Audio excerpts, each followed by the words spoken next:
સહજાત્મ સ્વરૂપ પરમ ગુરુ, તમારો પ્રશ્ન જ્ઞાનનું ફળ વીરતિ છે તે અંગે છે. જ્ઞાનનું ફળ વીરતિ છે વચનામૃત 749નું આ સિદ્ધાંતરૂપ વાક્ય છે. જાણ્યું તો તેનું ખરું જે મોહે નવી લેપાય. પરમ કુવાદેવ સૌભાગભાઈને સમજ આપે છે કે કવિતાની કળા પણ કવિતા અર્થે નહીં, ભગવત ભજન અર્થે છે. વચનામૃત 483. જે વિદ્યાથી ઉપશમ ગુણ પ્રગટ્યો નહીં, વિવેક આવ્યો નહીં કે સમાધિ થઈ નહીં, તે વિદ્યાને વિશે રૂડા જીવે આગ્રહ કરવા યોગ્ય નથી. જ્ઞાન એટલે શું છે? દેહાદિથી ભિન્ન આત્મા રે, ઉપયોગી સદા અવિનાશ, એમ જાણે સદગુરુ ઉપદેશથી કયું જ્ઞાન તેનું નામ ખાસ. મુખ્ય વાત આ જ્ઞાનની છે જે સદગુરુ મારફતે જાણ્યું તે જ આ સર્વકાળમાં દુર્લભ છે. શાસ્ત્રો ક્યારે નહોતા, અને આ ન હોય તો જો હોય પૂર્વ ભણેલ ન પણ જીવને જાણ્યો નહીં તો સર્વ તે અજ્ઞાન ભાખ્યું સાક્ષી છે આગમહી. એટલે માત્ર પુસ્તક વાંચીને ભેગું કરેલું નહીં, પણ છૂટવા માટે લેખે લાગે તે જ્ઞાન. સા વિદ્યા યા વિમુક્તે, જે છૂટવા માટે કામ આવે તે વિદ્યા, તે જ્ઞાન. જ્ઞાનનું ફળ વીરતિ, અને સમ્યક દર્શનનું મુખ્ય લક્ષણ જ વિતરાગતા કહ્યું છે. સા વિદ્યા યા વિમુક્તે શ્રી વિષ્ણુ પુરાણના પ્રથમ સ્કંદના 19મા અધ્યાયના 41મા શ્લોકમાંથી લેવામાં આવેલ આ નિયમરૂપ વાક્ય છે. એ સંપૂર્ણ શ્લોક નીચે મુજબ છે કે તત્કર્મ યન્ન બંધાય સા વિદ્યા યા વિમુક્તે આયાસાયા પરમ કર્મ વિદ્યન્યા શિલ્પ નૈપુણમ. સા વિદ્યા યા વિમુક્તે અર્થાત આખા શ્લોકનો અર્થ એમ થાય છે કે સાચું કર્મ એ છે જે બંધન નિર્માણ કરતું નથી. સાચી વિદ્યા એ છે કે જે મુક્તિ અર્પે છે. આ સિવાય જે કર્મ છે તે માત્ર પરિશ્રમ છે, અને આ સિવાય જે કંઈ વિદ્યા છે તે માત્ર કારીગરી છે. એ વિદ્યા, એ જ્ઞાન છે જે માનવીને બંધનોથી મુક્ત કરે. વિદ્યા વિવાદાય ધનમ મદાય શક્તિ પરેશામ પર પીડનાય ખલસ્ય સાધોર વિપરીત મેતજ જ્ઞાનાય દાનાય ચ રક્ષણાય. સાધુ પુરુષ, સાધક પુરુષ, ખરા આત્માર્થની વિદ્યા તેને છૂટવા માટે કામ આપે અને બીજાને પણ છૂટવાનું જ્ઞાન આપે. શાસ્ત્ર જ્ઞાન અભિનિવેશ માટે ન હોય તો લેખે લાગે, નહીં તો માત્ર શુષ્ક જ્ઞાની થઈ જાય, આચરણમાં કાંઈ નહીં. જીવ અતો ભ્રષ્ટ થાય. અપ્રશસ્ત શાસ્ત્રીય અભિનિવેશથી જ્ઞાનીની આશા ન કરી જીવ અનંતાનુબંધી બાંધી લે છે. પરમ કૃપાદેવ તો 20મે વર્ષે બોલ્યું છે કે ગુરુનો ગુરુ થાવ નહીં. થોડી ભદ્ર ઘણું ભણ્યા, પણ વિદ્યા શીખી ચમત્કાર બતાવવા વિદ્યા ફોરવી વાઘ થઈને બેઠા. અને પૂર્વધર એવા ભદ્રબાહુ સ્વામીએ ભણાવવાનું જ બંધ કર્યું કે હવે આ વિદ્યા આ શિષ્યને પચે એમ નથી. જો વીરતિ પ્રગટે, તેથી સ્વરૂપ સુખથી કરી પરિતૃપ્તપણું વર્તે, વિષય પ્રત્યે અપ્રયત્ન દશા વર્તે. જેમ કોરો કાગળ વાંચતો હોય તેવું થાય. રાજ્ય મળે આનંદ થાય તે અજ્ઞાનની નિશાની. જ્ઞાનીને વચમાં સાક્ષી છે, અજ્ઞાનીને વચમાં આ સાથે મોહ છે. ભયનો કાગળ આવે તો શોક થાય તે મોહનું કારણ છે. અજ્ઞાનની આ નિશાની છે. દેહમાં અશાતા આવી કે આકુલતા વ્યાકુલતા થવી તે અજ્ઞાનની નિશાની છે. 4 બ્રાહ્મણ વિદ્યા ભણવા ગયા, ભણ્યા, ઘણું ભણ્યા, હાડપિંજરમાંથી આખું કલેવર બનાવતા શીખી ગયા, અને ગામ પાછા વળતા ગામને પાદરે જ વિદ્યા અજમાવી જોઈ. હાડકાં, માટી, ચામડું, પાણી અને હવા બધા ભેગા કર્યા, અને ચોથો અબુદ એવો ભાઈ મંત્ર ભણવા લાગ્યો. સિંહ ઊભો થયો અને એ વિદ્યા ભણનારને જ ફાડી ખાય છે. ન ભણ્યો હોત તો કમોતે ન માર્યો ગયો હોત. સત વિદ્યા જીવને ઠારે, સમાધિ તરફ દોરે. અસત વિદ્યા સ્વ પર અહિતનું અને અસમાધિનું કારણ થાય. જ્ઞાન આત્મજ્ઞાની ગુરુની આજ્ઞા વગર કાચા પારા જેવું છે, ફૂટી નીકળે.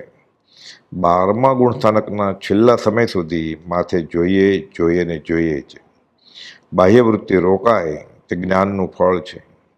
સ્વપરને જુદું પાડે તે જ્ઞાન, આ પ્રયોજનભૂત જ્ઞાન. જ્ઞાન તેનું નામ જે હર્ષશોક વખતે હાજર થાય, અર્થાત હર્ષશોક થાય નહીં, હર્ષશોક થવા ન દે.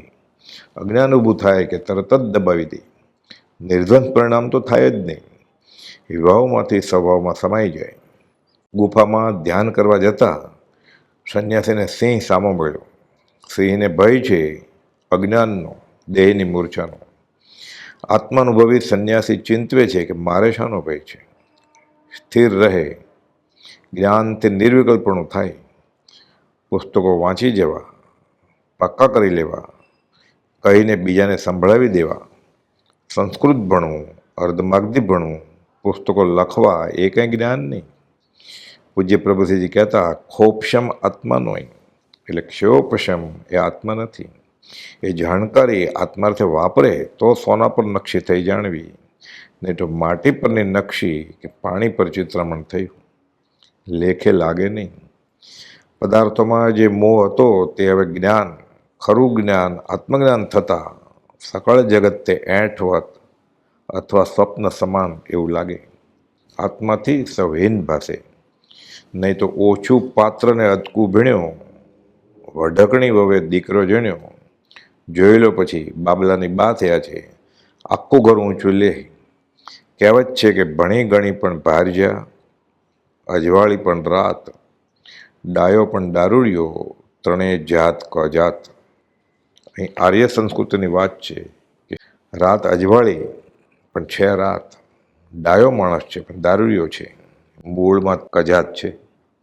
દ્રૌપદી બોલી બોલીને ફક્ત 2 બોલ બોલી નાખ્યા, આંધળાના આંધળા, અને મહાભારત ઊભું થયું.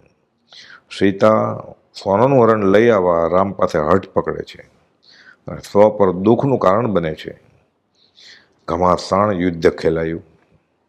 જ્ઞાનીને તો ગિરિસર દિશે મુકરમે ભાર ભીંજવો નહીં. એટલે સુધી ન પણ પહોંચાયું હોય તો પણ મૂળ શ્રદ્ધામાં ભેદ પડે નહીં. વાળી લેવાય તેવી વૃત્તિ થાય. કદાચ એવા લૌકિક કામમાં ન છૂટકે પડવું પડે તો વચનામૃત 591માં બોલ્યું તે મુજબ પૂર્વ પશ્ચાત પશ્ચાતાપ થાય. વિચારવાન જીવનું તો વચનામૃત 232માં બોલ્યું તે મુજબ પૂર્વ પ્રારબ્ધને યોગે નિસ્પૃહ બુદ્ધિથી અને ન ચાલતા કરવો પડે તે જ વ્યવહારમાં પ્રવર્તન હોય. કરવું નથી, કરવું પડે છે. આ 3 મુદ્દા, પૂર્વ પ્રારબ્ધનો યોગ, નિસ્પૃહ બુદ્ધિ અને ન ચાલતા કરવો પડે તે જ આ વ્યવહાર, બાકી બધા ગેરવ્યવહાર. બાહ્ય ત્યાગમાં જ્ઞાનીને દુઃખ નથી, અજ્ઞાનીને દુઃખ છે. સમાધિ કરવા સારું સદાચરણ જરૂરી છે. હવે આ પરિણમે તો 5 ઇન્દ્રિયોને મન વશ વર્તે, જીવ સંયમમાં આવે. વિરતિ એટલે 5 ઇન્દ્રિયોના વિષયો સ્પર્શ, રસ, ગંધ, રૂપ અને શબ્દ, તેમાં જે પ્રીતિ હતી તે ટળી, રતિ ટળી, વિરતિ થઈ. હવે આ વિષયો રુચિકર, સારા અને આકર્ષક જણાતા નથી. વિષયારસ વિષમ લાગે, ચેન પડે નહીં સંસારે. મન સત્પુરુષના વચન અને સત્પુરુષની આજ્ઞામાં રત રહે. આજ્ઞા રુચિરૂપ બોધ બીજ રોપાઈ ગયું. હવે ખરી શાંતિ આવશે, તેનું નામ વિરતિ છે. જાણ્યા વિના આ બધું અમલમાં કેમ આવે? પ્રથમ જ્ઞાન થયું તો સ્વરૂપ રમણતા સંભવે. આ જ ક્રમ મોક્ષ થતા સુધીનો છે. હવે વ્યવહારના કાર્યમાં રસ પડે નહીં. પોતાના અને અન્યના શરીરની સંભાળ માટે નહીં, આત્માની સંભાળ માટે પુરુષાર્થ થાય. વ્યવહાર સંકોચાતો જાય અને કામ એક આત્માર્થનું, બીજો નહીં મંદરોગ એવું થઈ જાય.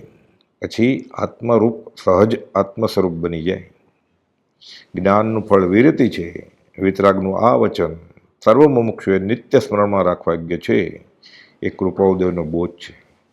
જે વાંચવાથી, જે સમજવાથી તથા વિચારવાથી આત્મા વિભાવથી, વિભાવના કાર્યોથી, વિભાવના પરિણામથી ઉદાસ ન થયો, વિભાવનો ત્યાગી ન થયો, વિભાવના કાર્યોનો ત્યાગી ન થયો અને વિભાવના ફળનો ત્યાગી ન થયો. તે વાંચવું, તે વિચારવું અને તે સમજવું અજ્ઞાન છે. વિચાર વૃત્તિ સાથે ત્યાગ વૃત્તિ ઉત્પન્ન કરવી તે જ વિચાર સફળ છે, એમ કહેવાનો જ્ઞાનીનો પરમાર્થ છે. સહજાત્મ સ્વરૂપ પરમ ગુરુ